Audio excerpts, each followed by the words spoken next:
Class 9 आपके पास exercise 1.3 है NCERT की। इसका फर्स्ट क्वेश्चन आपके पास, write the following in decimal form and say what kind of decimal expansion each है। आपके पास इसके 6 पार्ट गिवन है। इन 6 पार्ट में आपने जितने भी आपके पास ये पार्ट गिवन है जो रियल नंबर्स हैं, इनका आपने डेसिमल फॉर्म फाइंड करनी है और उसके बाद उस डेसिमल फॉर्म के बारे में हमने बताना है कि ये डेसिमल फॉर्म किस फॉर्म का है। इट मीन्स दैट आपको पता है कि 3 टाइप्स के डेसिमल फॉर्म होते हैं जो मैं आपको लास्ट टाइम बताया था। फर्स्ट होता है आपके पास टर्मिनेटिंग, सेकंड होता है आपका नॉन टर्मिनेटिंग रिपीटिंग और थर्ड होता है आपका नॉन टर्मिनेटिंग नॉन रिपीटिंग। तो फर्स्ट क्वेश्चन को देखते हैं। फर्स्ट क्वेश्चन आपके पास जो फर्स्ट पार्ट है इसका 36/100, इसको आपने जब डिवाइड करने जाओगे तो आपको मिलेगा 0.36। 0.36 ये क्या हो गया आपका कम्प्लीटली डिवाइड हो गया, यानी कि फर्दर इसके डिविजिबल ये डिवाइड पॉसिबल नहीं है। तो ये हो जाएगा the decimal expansion is terminating. ऐसे ही आपका सेकंड है 1/11। 1/11 यानी कि 1 को आपने किससे डिवाइड करना है 11 से। तो आप जैसे डिवाइड करेंगे तो आपको ये इस टाइप से मिलेगा 0.90909। इसको देख के क्या समझ में आता है आपको ये समझ में आता है। मैं इसको ऐसा लिख सकता हूँ 1/11 इक्वल टू 0.09। तो इसमें देखो 0.09 और 0 रिपीट हो रहा है तो इसके ऊपर क्या लग जाएगा आपका बार। और अगर आपको लास्ट का याद होगा कि बार लगने के बाद मतलब क्या हो जाएगा इसमें, the decimal expansion is terminate तो हो नहीं रहा, ये चलता रहेगा आपका इनफाइनाइट तक। तो ये हो जाएगा इज नॉन टर्मिनेटिंग रिपीटिंग। लेकिन साथ में क्या हो रहा है रिपीटिंग, और रिपीटिंग को ही आपको पता क्या बोलते हैं रिकरिंग बोलते हैं। इसी में अगर मैं थर्ड ले लूँ आपके पास तो थर्ड है 4 इज़ 1/8। 8 4 जा 32। 32% कितना होता है 33 ओवर कितना जाएगा 8। तो यानी कि आपके पास क्वेश्चन बन गया 33/8। तो आपने क्या करना है 33 को डिवाइड करना है किससे 8 से। आपको पता है 8 4 जा 32 हो जाएगा। यहाँ कितना आ गया 1। 8 का डिवाइड किस में नहीं जाता 1 में नहीं जाएगा क्योंकि 8 क्या है स्मॉल है और 1 8 ग्रेटर है और 1 क्या आपका स्मॉल है। तो इसका तरीका क्या हो जाएगा आपका यहाँ लगेगा पॉइंट लगने के बाद यहाँ आ जाएगा आपके पास कितना 10। तो 8 1 जा 8, 10 माइनस 8 कितना जा 2, फिर से 1 0, 8 2 जा 16, फिर से 4, 8 5 जा 25, 8 5 जा 40, 8 5 जा कितना होता है 40। यानी कि 4.125। तो ये जाएगा 4.125। तो क्या इसका फर्दर यहाँ कितना आ गया आपके पास 0 आ गया। तो क्या इसका फर्दर डिविजन पॉसिबल है नहीं है। तो ये क्या हो गया आपका टर्मिनेट। तो द डेसिमल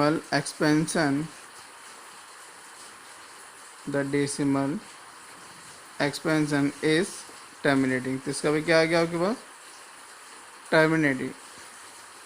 तो सिमिलरली आपने क्या करना ये 4th पार्ट 5th पार्ट है 6 पार्ट को ऐसे आपने क्या कर देना सॉल्व करना है।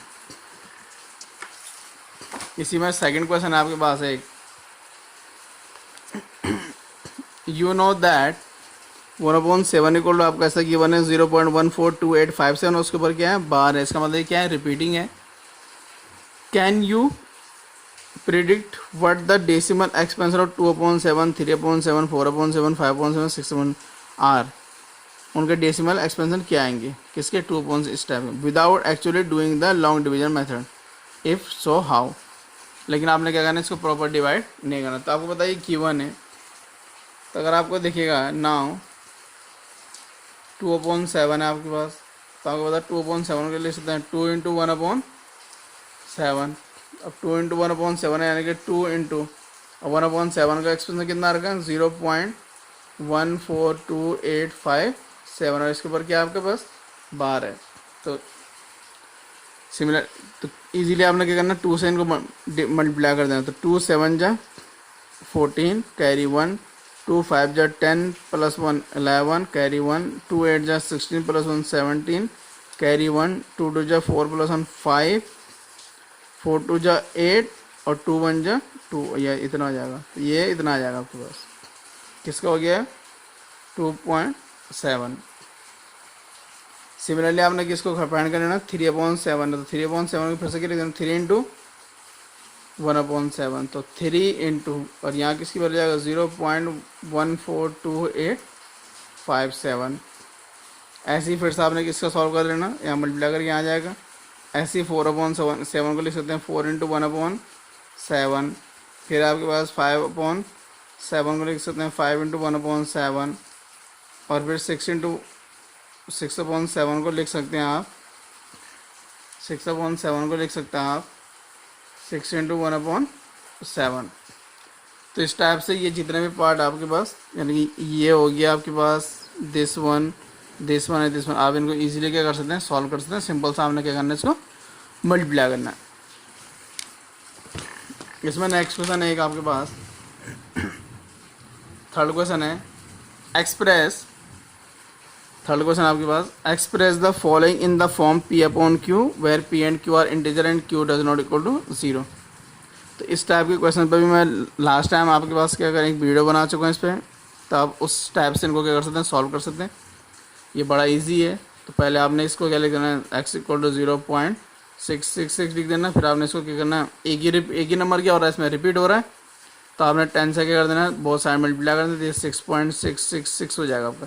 ये क्वेश्चन फर्स्ट हो जाएगी, ये क्वेश्चन नंबर कितने जाएगी आपकी सेकंड, और आपने सेकंड से किसको माइनस कर देना, फर्स्ट से माइनस करना, आपको सॉल्व करके मिल जाएगा। जो सेकंड क्वेश्चन आपके सेकंड में क्या हो रहा है 0.47 है, लेकिन 7 के ऊपर बार है, यानी कि 7 क्या हो रहा है आपका रिपीट, और 4 रिपीट नहीं हो रहा। तो इसके लिए मैंने क्या बताया था आपको, सबसे पहले तो आपने x इक्वल टू लिख देना से 0.4777, इस इक्वेशन में फर्स्ट। इसके बाद मैंने कहा जब इस मेथड को पहुंचने के लिए पहले आपके पास पॉइंट के जस्ट बाद वाला नंबर आपको क्या होना चाहिए, रिपीट होना चाहिए। लेकिन यहाँ पॉइंट के जस्ट बाद वाला नंबर रिपीट तो हो नहीं रहा है, तो उसके लिए क्या, कौन सा नंबर रिपीट नहीं हो रहा है, 4 रिपीट नहीं हो रहा है। तो पहले मैं क्या करूँगा, इस पॉइंट को इस साइड क्या कर दूँगा, शिफ्ट कर दूँगा। अगर मुझे पॉइंट को राइट साइड शिफ्ट करना है तो उसके लिए मुझे इससे किससे मल्टीप्लाई करना पड़ेगा। अगर एक नंबर शिफ्ट करना है तो 10 से, तो यहाँ से 10 से मल्टीप्लाई 10x हो जाएगा। ये फर्स्ट इक्वेशन थी, ये हो जाएगा 4.7777 चलता रहेगा। ये सेकंड इक्वेशन हो जाएगी आपकी। अब कितने नंबर रिपीट हो रहे हैं इसमें, एक नंबर रिपीट हो रहा है, कितना आपका 7 है। फिर से आपने सेकंड को क्या करना, आपने 10 से मल्टीप्लाई, तो 10 से कितना जाएगा 100, तो ये जाएगा 47.7777।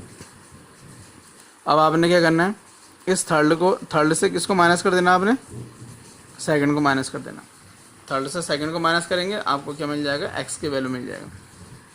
फिर आप में से बहुतों के माइंड में क्वेश्चन आएगा, सर हम सेकंड से फर्स्ट को माइनस क्यों नहीं कर सकते, थर्ड से फर्स्ट को माइनस क्यों नहीं करते। अगर आप सेकंड से फर्स्ट को माइनस करें तो सेकंड में क्या हो रहा है, नंबर क्या हो रहा है, रिपीट हो रहा है, तो माइनस करने फिर से आप क्या होगे, पॉइंट डेसिमल में रह जाओगे आप। और आपको क्या करना था, इस डेसिमल एक्सप्रेशन को P/Q के फॉर्म में लिखना था। सेम प्रॉब्लम अगर आप थर्ड से फर्स्ट को माइनस करें तब भी आपको ऐसी प्रॉब्लम क्रिएट होने वाली। थर्ड पार्ट में अगर आप आते हैं तो x इक्वल टू कितना है 0.001, और ये तीनों नंबर क्या हो रहा है, रिपीट, यानी पॉइंट के बाद सारे नंबर क्या हो रहा है आपके, रिपीट। तो हमने x इक्वल टू देना 0010001। इक्वेशन नंबर फर्स्ट, कितने नंबर रिपीट हो रहे हैं, पॉइंट के जस्ट बाद वाले नंबर रिपीट हो रहे हैं, और 3 नंबर रिपीट हो रहे हैं, 1 2 3, यानी कि हमें किससे 1000 से इसको क्या कर देना, मल्टीप्लाई कर देना। जितने नंबर रिपीट होंगे, अगर एक नंबर रिपीट होगा तो 10 से मल्टीप्लाई, 2 नंबर रिपीट होंगे तो 100 से मल्टीप्लाई, अगर 3 नंबर रिपीट होंगे तो 1000 से आपने मल्टीप्लाई कर देना सर। तो ये हो जाएगा 0.1001001। इक्वेशन नंबर कितना हो गया आपका, सेकंड से फर्स्ट को माइनस कर देंगे, आपको आंसर मिल जाएगा। तो इसको आप इस टाइप से क्वेश्चन सॉल्व कर सकते हैं। ऐसे ही अगर आप मूव करें एक्सप्रेस 0.999999 चलता रहेगा आपका in the form P/Q। Are you surprise, P/Q के फॉर्म में आपने इसे क्या करना है, एक्सप्रेस करना है। Are you surprised by your answer, वो कह रहा है कि आप क्या अपने आंसर से सरप्राइज होंगे। What your teacher and class में discuss why the answer makes sense. तो कह रहा है कि उसके बाद जब आपको इसका आंसर मिल जाएगा, उस आंसर को देख के आप क्या होंगे, सरप्राइज होंगे। तो जब आप किसी चीज़ से कुछ ऐसी चीज़ से आप सरप्राइज होंगे तो आप उसे क्या करेंगे, अपने टीचर के साथ कंसल्ट करेंगे या अपने क्लासमेट के साथ डिस्कस करेंगे कि ऐसा क्यों हो रहा है। तो फिलहाल अभी तो ना तो क्लास है ना इसमें क्या आपके पास ना आपके क्लासमेट्स हैं, बट आप वर्चुअली क्या कर सकते हैं, इस पर डिस्कस कर सकते हैं अपने क्लासमेट्स के साथ भी और अपने टीचर्स के साथ भी। तो पहला काम आपके 0.999 को आपने क्या करना, P/Q के फॉर्म में लिखना है। तो पी अपॉन क्यू के फॉर्म में लिखने का जो सेम प्रोसेस है, लेट एक्स इक्वल टू, मैंने स्टेप्स इसको ले लिया। अब अगर आप इसको ध्यान से देखते हैं कि जो नंबर रिपीट हो रहा है वो है 0.9, एक ही नंबर रिपीट हो रहा है आपका 9। तो जब आपका 9 नंबर रिपीट हो रहा है और पॉइंट के जस्ट बाद वाला नंबर रिपीट हो रहा है, और साथ में कौन सा नंबर रिपीट हो रहा है आपका 9, सिंगल नंबर रिपीट हो रहा है, तो हम क्या करते हैं, जब एक नंबर रिपीट होता है तो हम उसे किससे मल्टीप्लाई करते हैं, 10 से। तो यहाँ लिख देंगे आप multiplying both sides of first by 10। तो 10 से लेफ्ट में मल्टीप्लाई 10x, और जैसे राइट में मल्टीप्लाई करते ये पॉइंट क्या होगा, यहाँ शिफ्ट हो जाएगा 9.9999, और कितना भी 9 लिख सकते हैं आप, इक्वेशन नंबर सेकंड। इसके बाद नेक्स्ट वर्क क्या होता है आपके पास, नेक्स्ट स्टेप सब्ट्रैक्टिंग फर्स्ट को सब्ट्रैक्ट करना, लेकिन किससे सब्ट्रैक्ट कर रहे हैं आप लोग, सेकंड से। वी गेट, तो क्या मैं लेफ्ट वाले लेफ्ट में दो साइड होती हैं इक्वल टू के, ये लेफ्ट साइड होती है, ये क्या होती है आपकी राइट। तो लेफ्ट वाले लेफ्ट में से माइनस होंगे, राइट वाले राइट से, दैट इज माइनस 0.9999। और अगर आप ध्यान से देखते हैं तो 10 माइनस एक्स यानी कि कितना जाएगा आपका, ये 9x है, ये 10x है, ये 1x है, तो 9 में से 1, 10 में से 1 जाएगा, कितना 1 माइनस होगा, कितना बचेगा 9x। पॉइंट के बाद के सारे नंबर क्या हैं, सेम है, तो 0 जाएगा, 9 माइनस 0 कितना होता है 9। तो x इक्वल टू कितना आ गया 9/9, और x इक्वल टू 9/9 का मतलब कितना होता है 1। यही था आपके पास सरप्राइज होने वाली बात कि 9/9 हो गया। 9/9 का मतलब कितना आ गया आपका 1 आ गया, क्योंकि आपको पता सेम नंबर को सेम नंबर से डिवाइड करेंगे तो क्या मिलेगा आपको 1 मिलेगा। तो ये था कि अब आपको देखा कि आपका आंसर यानी कि जब आपने 0.99999 ये चलता रहा आपको, इसको जब आपने पी अपॉन क्यू के फॉर्म में क्या किया एक्सप्रेस किया, तो आपको क्या मिला 1 मिला। इससे ये समझ में आता है कि जो आपके पास जो 1 है, 1 को हम लोग 9.9999 लिख सकते हैं। आप इसमें जितने 9 लगाएंगे ये किसकी ओर इंक्रीज होता रहेगा आपका, ये 1 की ओर चलता रहेगा आपके पास। तो यही इसका क्या है सरप्राइज वाला जो पार्ट था आपका वो था। तो आप ये लिख सकते हैं इसमें, yes we are surprise by our answer, this answer make sense as 0.9 bar is much close to 1। ये किसके क्लोज है 1 के क्लोज है, much close to 1। We can make the difference between 1 and 0.99999 as small as is by taking the in. आप जितना ज़्यादा क्या करेंगे 9 इसमें ऐड करते रहेंगे, ये आप 1 और 0.99 के बीच का जो डिफरेंस आपको दिख रहा है वो उतना डिफरेंस क्या होगा आपका कम होता जाएगा। तो इसका मतलब 1 और 0.9999 क्या आपके पास दोनों एक ही हैं, यानी कि ये कितने 9 लगने वाले इस पर इनफाइनाइट 9 लगेंगे, तो ऑलमोस्ट किसके नियर हो जाएगा आपका 1 के। इसके बाद है इसी एक्सरसाइज में आपके पास 5th क्वेश्चन एक 6, 7 और 8 ये क्वेश्चन हो रहे हैं आपके पास एनसीईआरटी बुक में। आप इनको इजीली कर सकते हैं, बहुत ज़्यादा इजी क्वेश्चन है, और किसी में तो शायद एग्जांपल भी देने हैं आपको, तो एग्जांपल जितने अभी तक अपने उन्हीं में से कोई भी एग्जांपल आप पुट कर सकते हैं। लास्ट क्वेश्चन इस एक्सरसाइज का 9, classify the following numbers as rational और इरेशनल। जो फॉलोइंग नंबर हैं आपने उनको आपने क्या करना, क्लासीफाई करना कि ये रेशनल है या इरेशनल है।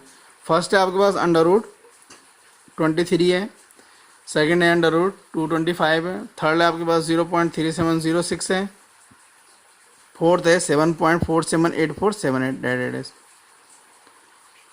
तो अगर आपको फिफ्थ है आपके पास 1.101 1001 1001 1401 डेट इज, इनको बताना। तो जो √23 है आपके पास ये इरेशनल नंबर है। ये कैसा नंबर है आपका इरेशनल नंबर है, इसलिए इरेशनल नंबर है क्योंकि 23 कैसा नंबर है आपके पास प्राइम नंबर है, और 23 प्राइम नंबर है। प्राइम नंबर अगर आप स्क्वायर रूट फाइंड करेंगे तो आपको पता परफेक्ट स्क्वायर नहीं होगा, तो ये क्या हो जाएगा आपके पास इरेशनल नंबर हो जाएगा। 225 को अगर आप देखते थे 15 का स्क्वायर रूट है, और आपको पता है 15 कैसा नंबर है रेशनल है, क्योंकि 15 को किस फॉर्म में लिखा जा सकता है P/Q के फॉर्म में लिखा जा सकता है। थर्ड देखते हैं 0.3706, ये टर्मिनेट हो गया आपके पास, यानी कि यहीं तक ये क्या हो गया आपका, इसका डेसिमल एक्सपेंशन कैसा है आपका टर्मिनेटिंग है। और जो भी डेसिमल एक्सपेंशन क्या होता है आपका टर्मिनेटिंग होता है वो कैसा होता है आपका, इरेशनल होता है। फोर्थ है आपके पास 7.478 478, तो 478 4 यानी ये तीनों नंबर क्या हो रहा है आपके रिपीट हो रहे हैं, तो इसको लिख सकते हैं 7.478 और उसके ऊपर क्या लग जाएगा आपका बार। ये इज क्या है आपका, इज रेशनल है, इज रेशनल है बिकॉज, क्यों रेशनल है आपके माइंड में क्वेश्चन आएगा, because this decimal expansion is non terminating repeating, non terminating repeating. Third है आपके पास 1.101 1001 1001 1401 डायरेक्ट इज इरेशनल। ये कैसा आपका इरेशनल है, ये इरेशनल है, क्यों है irrational, because the given decimal expansion, because the given decimal expansion is non terminating non repeating, non terminating और साथ में क्या आपके पास ये नॉन रिपीटिंग डेसिमल एक्सपेंशन है। तो इस टाइप से आप इस पूरे एक्सरसाइज को क्या कर सकते हैं, आप कंप्लीट कर सकते हैं। तो ये एक्सरसाइज आपके पास एनसीईआरटी की एक्सरसाइज 1.3 आपकी कंप्लीट हो गई है और इसमें 5th 6 और 7 क्वेश्चन आपके लिए, और आप इसको इजीली सॉल्व कर सकते हैं। अगर आपको फिर भी कोई डाउट हो उनमें तो आप मुझे कमेंट करके या पर्सनली आप मुझसे पूछ सकते हैं कि ये क्वेश्चन किस टाइप से सॉल्व होने वाले हैं। इसके बाद हम बहुत जल्द आपको नेक्स्ट टॉपिक के साथ मिलेंगे। Thank you class 9।